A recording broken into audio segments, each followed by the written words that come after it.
Hi, I'm Doug Keck. This is an EWTN Bookmark Brief. Just had a very interesting interview with Father Robert Nixon, OSB, and of the Tan Resurrection book series that's available through our EWTN religious catalog. Actually, 6 books, as you can see on our screen, available. So what is the idea behind this resurrection book set of 6 books, Father? Doug, the idea behind the Tan Resurrection series is to bring to light classic works written in Latin which previously haven't been available to readers of English, works which have fallen off the radar, so to speak, and to bring these back, to make them available in a format which is accessible to modern readers, to unearth some of the great treasures of our Catholic heritage and to share them. And why are they such small books? I mean, they're obviously it's great for somebody to pick up and be able to read, especially in the world we live in today. But each one of them is a small book.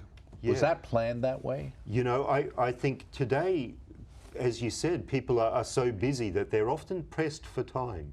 And I think it's a wonderful thing if a person can take a book and read it over a couple of days of retreat or whatever. And so it's responding to the needs of contemporary readership.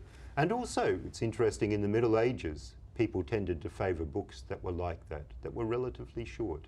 Was that also because getting, without the printing press and things like that, you know, it was very expensive to copy things, right? Well, of course, if you can imagine the amount of time it takes to copy a work by hand, and imagine copying the Summa Theologia by hand. Right.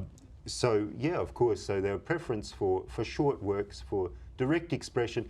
Within our Benedictine tradition, we have a practice of meditating very deeply on what we said.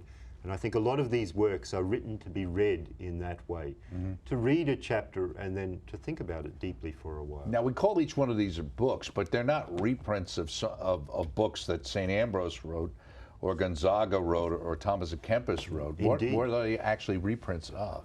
Well, they're actually new translations of works which have until now existed only in manuscripts, handwritten copies which are often held in monasteries and other places, as well as early editions dating from between the 1500s and the 1800s.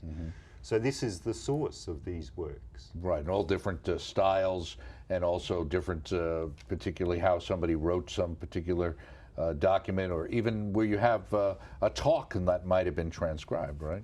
Yeah, some of these works are in fact transcriptions of talks or conferences given. So the variety of different sources, and part of the joy of this, from my point of view, is investigating and finding out these works which have been somehow lost. Well, thank you for unearthing them for us, Father Robert Nixon, OSB. And it's the Tan Resurrection book series available through our religious catalog, EWTNRC.com. Look for the entire interview on our on-demand page and also on our YouTube channel, and coming soon on the network. I'm Doug Keck. Thanks for joining us. This has been an EWTN Bookmark Brief. We'll see you next time.